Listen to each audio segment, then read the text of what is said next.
Study with Monu sir YouTube channel आप लोग देख रहे हैं और मैं हूं मोनू कुमार। और चलिए आज क्वेश्चन फिर से हम लोग सॉल्व करते हैं और आज भी कल की तरह ही 20 क्वेश्चन यहां पर हमने ऐड किया है जो बहुत ही इम्पोर्टेंट है बोर्ड एग्ज़ाम के लिए और आप लोगों के लिए। तो ये सभी आप नोट डाउन करते रहिएगा और इसको साथ साथ में हम जिस तरीके से बताएंगे उस तरीके से अपने दिमाग में भी नोट कीजिएगा।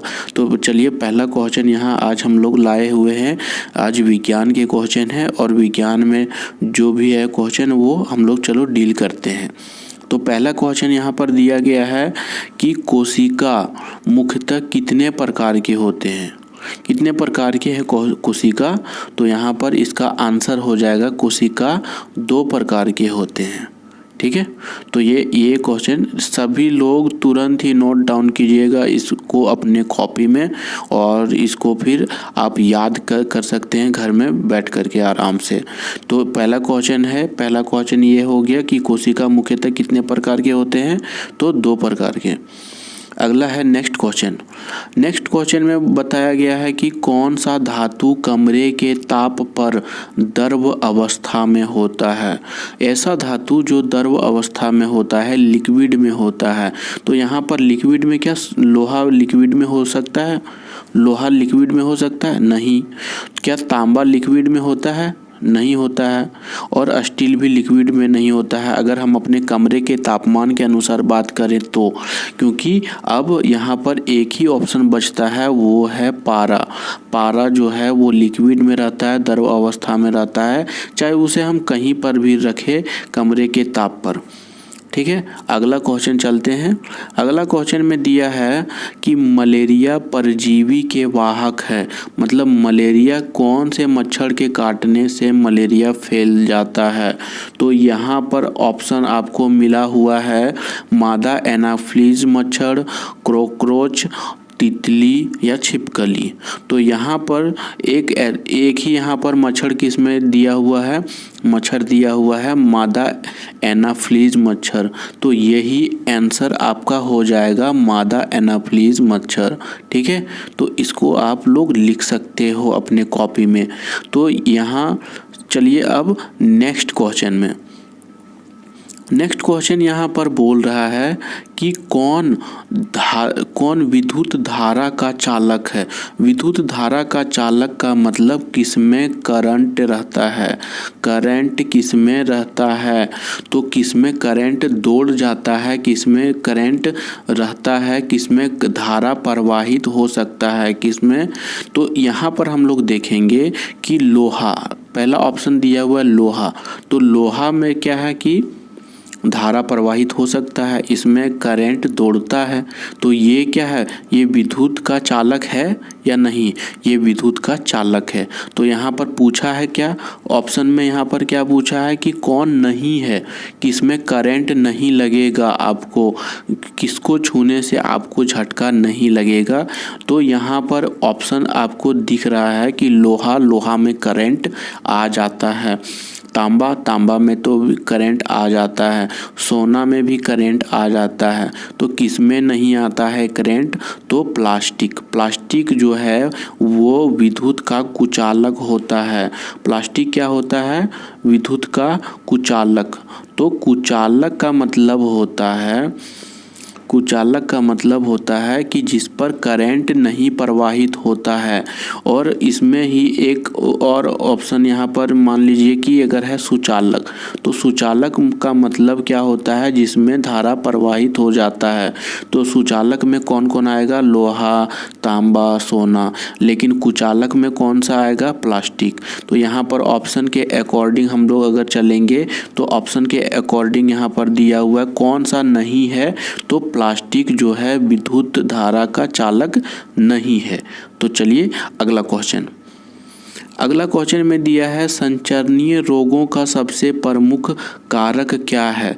तो यहाँ पर सबसे पहले क्वेश्चन आप लोगों को समझना है क्वेश्चन कह क्या रहा है। क्वेश्चन कह रहा है कि संचरणीय रोग मतलब एक ऐसा रोग जो एक दूसरे से फैलता है। मान लीजिए एक मोहल्ले में ही अगर बहुत सारे परिवार हैं तो मोहल्ला में अगर कोई किसी तरीके का बीमारी आ गया तो पूरे मोहल्ले में कैसे फैल जाता है, तो उसका साधन क्या है, कौन उसे फैला सकता है। तो ऑप्शन यहाँ पर आपको दिया है मकड़ी। मकड़ी से क्या फैल सकता है, तो नहीं, कीड़ा से भी नहीं फैल सकता है। चींटी के साथ भी मतलब चींटी के साथ अगर हम लोग बात करें तो इसमें भी अगर ये पूरे मोहल्ले को नहीं फैला सकता, लेकिन एक जो घरेलू मक्खी होती है, एक घरेलू मक्खी क्या करती है कि ये एक जगह से दूसरे जगह पर बैठती है, जिसके कारण रोग जो है एक जगह से दूसरे जगह तक फैलाने का काम मक्खी करती है। तो ऑप्शन आपका ये हो जाएगा एकदम सही। चलिए अगला क्वेश्चन हम लोग चलते हैं। अगला क्वेश्चन में बोला गया है कि किशोर अवस्था की उम्र क्या है, कब एक बच्चा धीरे धीरे जवान होने के कगार पर पहुंच जाता है, कब वो जवान होना शुरू कर देता है। तो यहाँ पर आप अपना कॉमन सेंस भी लगा सकते हो ऑप्शन के अकॉर्डिंग। क्या एक 0 साल से लेकर के 6 साल का बच्चा जो है वो किशोर अवस्था में हो पाएगा, तो इसका आंसर है नहीं। वो तो एक छोटा सा शिशु होता है, एक बालक होता है 6 साल में।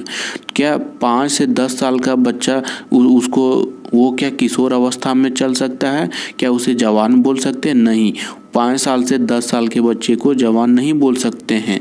लेकिन अगर यहाँ पर ऑप्शन नंबर यहाँ पर दिया हुआ है 11 साल से 19 साल तक, तो ये होता है किशोर अवस्था का समय। किशोर अवस्था का ये समय होता है। इस टाइम में क्या होता है कि बच्चा जो है वो धीरे धीरे बड़ा हो जाता है और उसके 11 साल की उम्र में क्या होने लगता है, उस पर जो है फेस पर बाल आने लगते हैं, चाहे वह मूछ हो या दाढ़ी हो, या और फिर उसके जो कंठ वो बड़े हो जाते हैं और आवाज़ भारीपन आ जाता है आवाज़ में। और ये सिलसिला चलता है 11 से 19 साल के बच्चे तक का। तो यहाँ पर बोला गया है ऑप्शन नंबर कौन सा, ऑप्शन नंबर 3। किशोर अवस्था की उम्र क्या है, तो 11 साल से लेकर के 19 साल के बच्चे को हम बोल सकते हैं कि वो किशोर अवस्था में है। अगला क्वेश्चन हम लोग चलते हैं। अगला क्वेश्चन यहाँ पर दिया गया है कि बल का अंतर्राष्ट्रीय SI मात्रक क्या है, कि बल का मात्रक क्या है।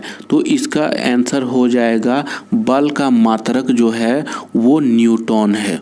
क्या है, न्यूटन। यहाँ पर आप लोग इसको 1 2 3 4 इस तरीके से ऑप्शन सेट कर सकते हैं। यहाँ पर नंबर देने में मिस्टेक हो गया है, तो आप लोग यहाँ पर दे सकते हैं नंबर को। और बल का SI मात्रक जो है वो न्यूटन है, ठीक है, न्यूटन। चलिए अगला क्वेश्चन हम लोग चलते हैं।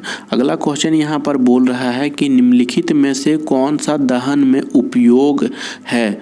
मतलब कोई भी आग को जलाने के लिए सबसे पहले आप लोगों को पता होना चाहिए कि आग जलाने के लिए क्या होना चाहिए, ऑक्सीजन होना चाहिए। ऑक्सीजन से ही आग जलता है। तो क्या यहाँ पर ऑप्शन नंबर हम लोग अगर देखें तो ऑक्सीजन किस में है, तो ऑप्शन नंबर 2 में है। तो ये हो जाएगा आंसर, क्योंकि आग जलाने में उपयोगी है ऑक्सीजन, ना कि नाइट्रोजन। ठीक है, चलिए अगला क्वेश्चन हम लोग चलते हैं। अगला क्वेश्चन दिया हुआ है कि आंतरिक निषेचन होता है। तो ऑप्शन नंबर यहाँ पर आपको दिया गया है कि मादा के शरीर में होता है, कि ये नर के शरीर में होता है, कि मादा के शरीर के बाहर होता है, कि नर के शरीर के बाहर होता है। तो इसमें कौन सा ऑप्शन होगा करेक्ट। तो यहाँ पर सबसे पहले जान लेते हैं कि आंतरिक निषेचन क्या होता है। तो आंतरिक निषेचन होता है कि जब एक पुरुष एक महिला आपस में जब वो संभोग करते हैं, जब वो दोनों संभोग करते हैं, तो उस समय जो आंतरिक निषेचन की क्रिया है वो महिला में पाया जाता है और महिला के शरीर के अंदर वो आंतरिक निषेचन की क्रिया शुरू हो जाती है। तो ये ऑप्शन नंबर ये कहाँ पर है, ऑप्शन नंबर 1 ये इसमें आंसर होगा। अगला चलिए चलते हैं। अगला क्वेश्चन यहाँ पर दिया गया है कि मानव नेत्र में किस प्रकार के लेंस लगा होता है। मानव नेत्र में मतलब मानव के आँख में कौन सा लेंस लगा होता है, हमारी आँखों में कौन सा लेंस लगा होता है। तो लेंस हमारा आँखों में कौन सा लगा होता है, क्या उत्तल लेंस लगा होता है, अवतल लेंस लगा होता है, समतल लेंस लगा होता है, या इनमें से कोई भी नहीं, ये कोई भी नहीं मतलब लेंस लगा हुआ रहता है, कोई दूसरा लगा हुआ रहता है। तो ये सब अपना कॉमन सेंस की बात है। यहाँ पर हम लोग इसको बार बार हम लोग पढ़ के इसको याद कर सकते हैं कि हमारे जो आँख है उसमें लेंस लगा होता है उत्तल लेंस। ठीक है, तो इसका आंसर हो जाएगा उत्तल लेंस। अगला हम लोग क्वेश्चन डील करते हैं। अगला क्वेश्चन में यहाँ पर दिया गया है कि मिट्टी को उलटने पलटने की क्रिया को क्या कहते हैं। मिट्टी को जब हम लोग उलटते हैं पलटते हैं जब खेतों में, तो उसको क्या कहते हैं, उस क्रिया को क्या कहते हैं। क्या बुआई कहते हैं, जुताई कहते हैं, कटाई कहते हैं या निराई कहते हैं। तो सबसे पहली बात, बुआई जो होता है वो कोई भी फसल को बोया जाता है तो उसको बोलते हैं, तो उसमें उलटने और पलटने की क्रिया नहीं होती। जुताई जो है उसमें उलटने पलटने की क्रिया होती है, क्योंकि उसमें क्या होता है कि खेत की जो मिट्टी है वो इधर से उधर हल के माध्यम से किया जाता है, तो उसी को बोलते हैं जुताई। तो इसका आंसर हो जाएगा क्या, इसका आंसर हो जाएगा जुताई। ठीक है, इसका आंसर हो जाएगा जुताई। अब चलिए नेक्स्ट क्वेश्चन क्या बोल रहा है। नेक्स्ट क्वेश्चन में बताया गया है कि निम्न में से कौन सौर मंडल का सदस्य नहीं है। तो हमारा जो सौर मंडल है,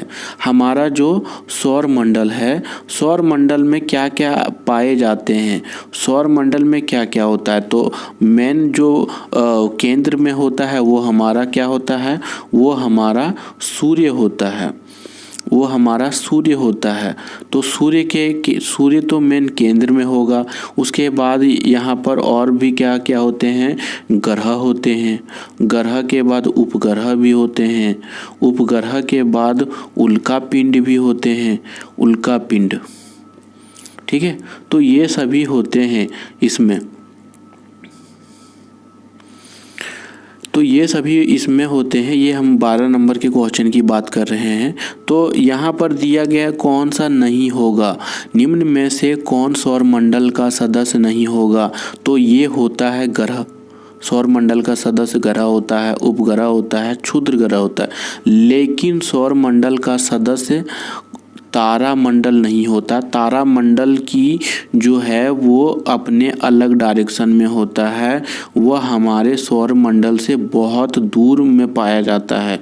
ठीक है, तो ये आंसर हो जाएगा इसका तारामंडल, इसका आंसर होगा तारामंडल। चलिए अगला क्वेश्चन में चलते हैं। अगला क्वेश्चन में बोल रहा है कि सूर्य से सबसे दूरी वाला ग्रह कौन सा है।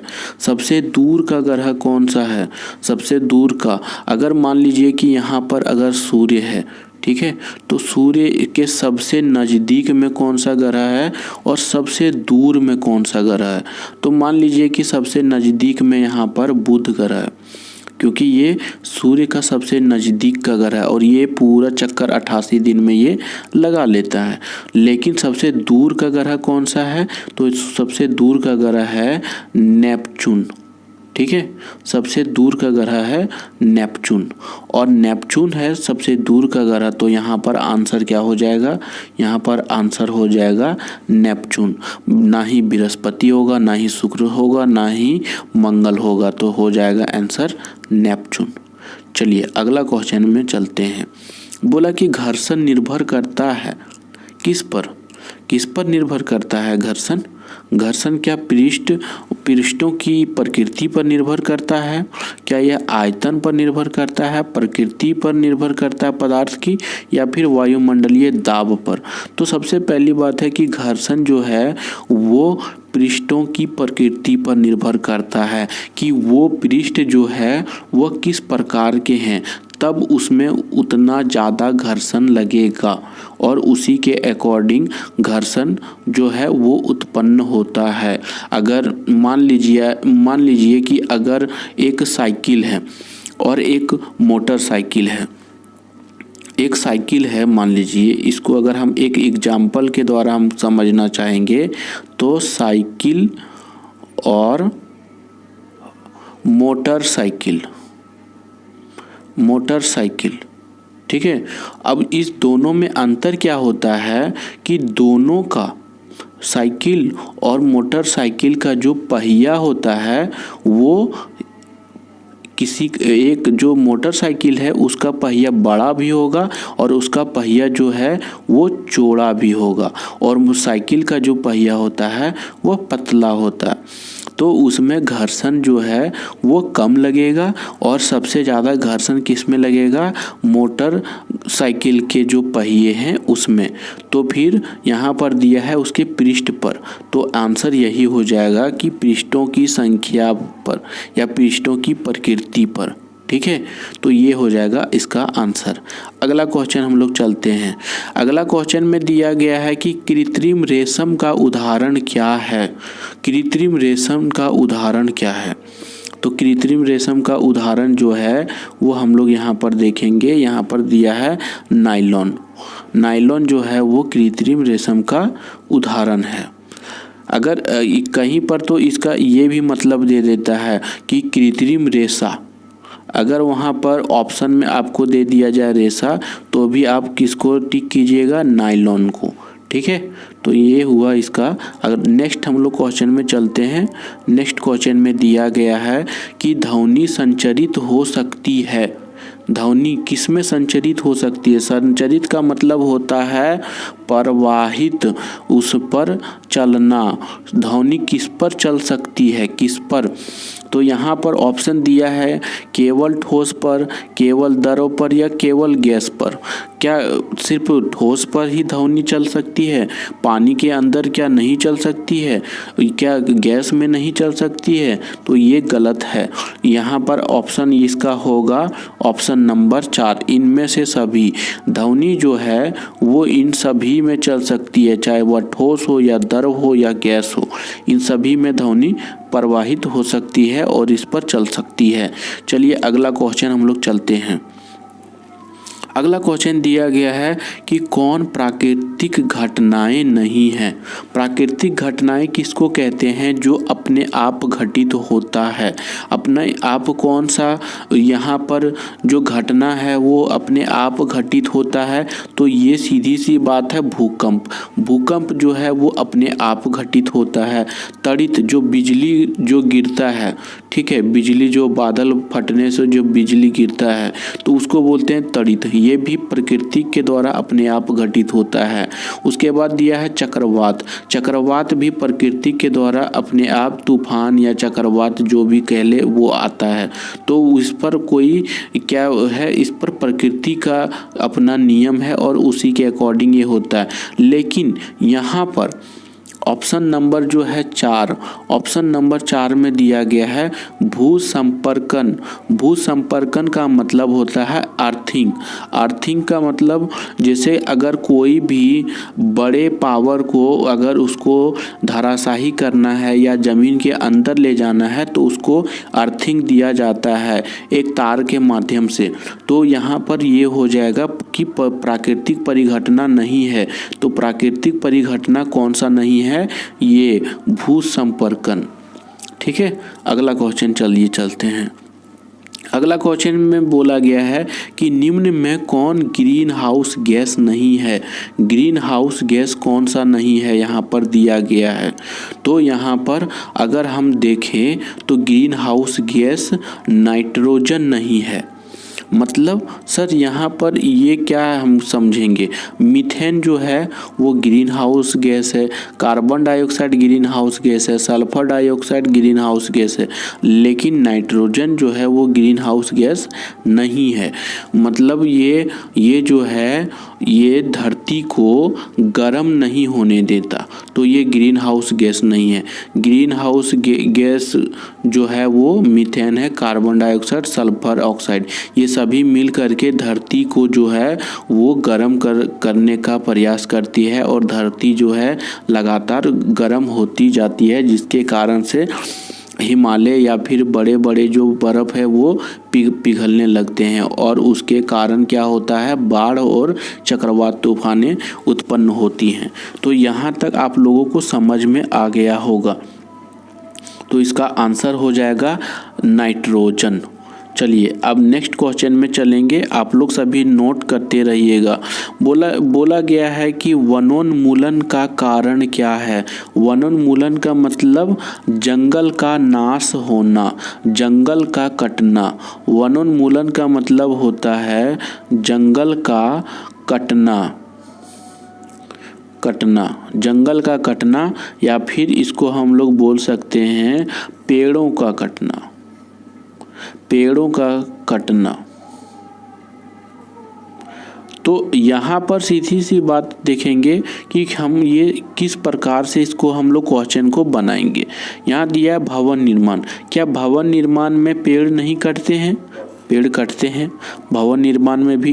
क्या सड़क निर्माण में जंगल नहीं कटते हैं? बहुत बड़े बड़े जंगल जो है वो कट जाते हैं और उसके बीच से रास्ते को गुजारा जाता है, बड़ा बड़ा रास्ता बनाया जाता है, तो वो भी जो है वो वनोन्मूलन में कारक है। और कागज उद्योग में भी क्या है, कागज उद्योग में भी यहाँ पर आप देख सकते हैं कि बहुत सारे पेड़ों की कटाई होती है। तो कहने का मतलब है यहाँ का जो ऑप्शन नंबर 4 है ये हो जाएगा आपका आंसर, कि इसमें से भवन निर्माण भी आ जाएगा, सड़क निर्माण भी आ जाएगा और कागज उद्योग भी आ जाएगा। तो यहाँ पर ये हम लोग तीनों भी सम्मिलित है वनोन्मूलन के, यही सब कारण है। चलिए अगला क्वेश्चन चलते हैं। बोला कौन जीवाश्म ईंधन नहीं है। जीवाश्म ईंधन किसको बोलते हैं? जीवाश्म ईंधन बोलते हैं हम लोग यहाँ पर कोयला जो है वो जीवाश्म ईंधन है, वो जीव जंतुओं से बना है।